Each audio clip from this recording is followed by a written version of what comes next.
In June 2016, they held a referendum on basic income in Switzerland, the first attempt in human history. From this time, basic income has begun to attract attention all over the world. Future prediction that many jobs will be lost due to the development of artificial intelligence (AI), they say basic income is essential. Pilot projects are now being executed around the world. Switzerland is a country of direct democracy. If people collect 100,000 signatures, around 2% of the population, on citizens' proposal for constitutional revision, a nationwide legally binding referendum is held. When citizens take the initiative, they fix the text to be included in the constitution at first. This is for basic income.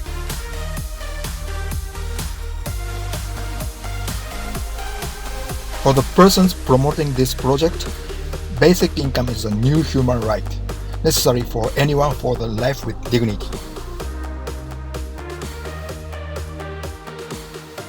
This campaign just before the ball, certified by the Guinness Book, the biggest question in the world. If you have necessary money for social life unconditionally, how your life would be, and how this world would be.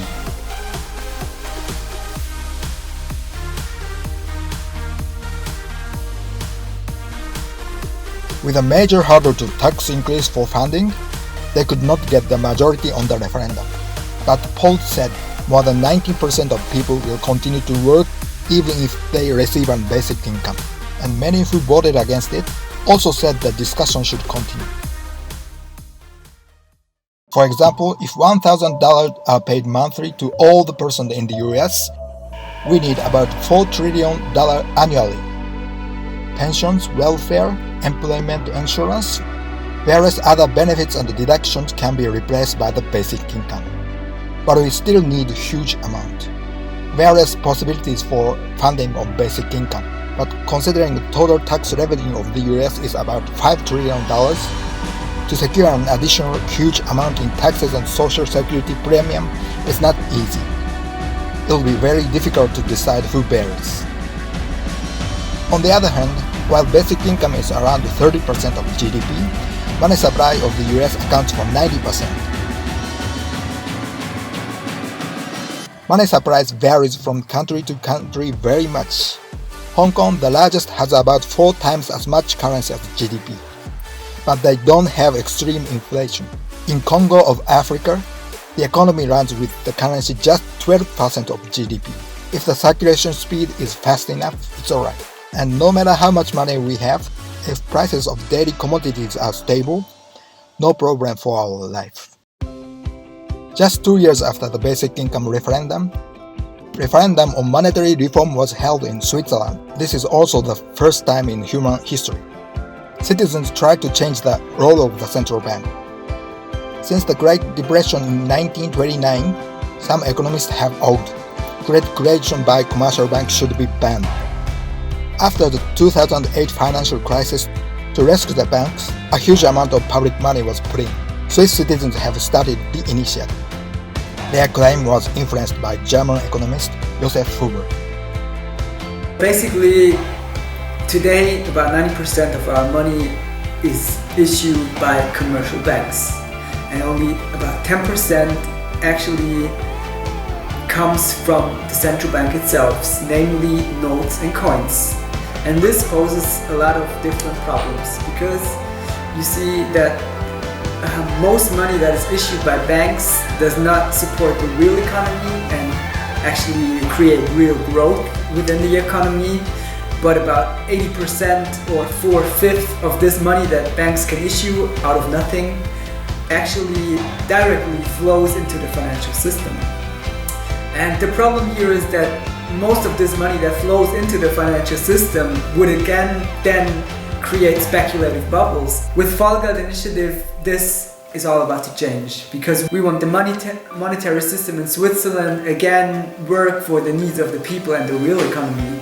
Because if the Swiss National Bank was the only institution to issue all the money in Switzerland, so besides notes and coins, also the electronic money, then we could make sure that the money in Switzerland again mostly flows into the real economy.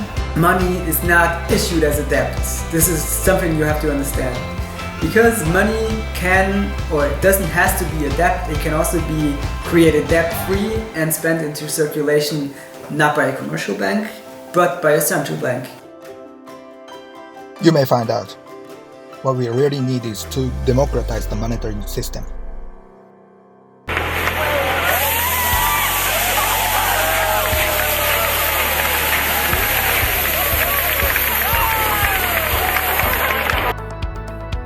First of all, the monetary institution unconditionally provides everyone with money necessary for living.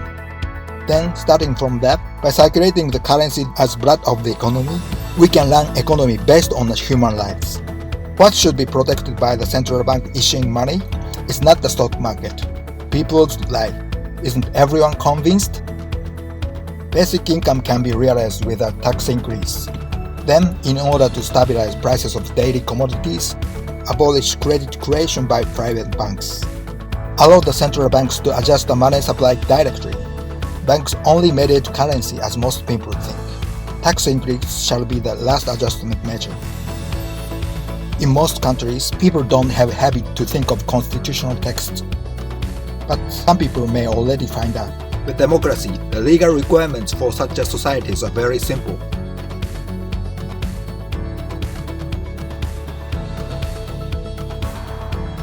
Anything wrong with this idea?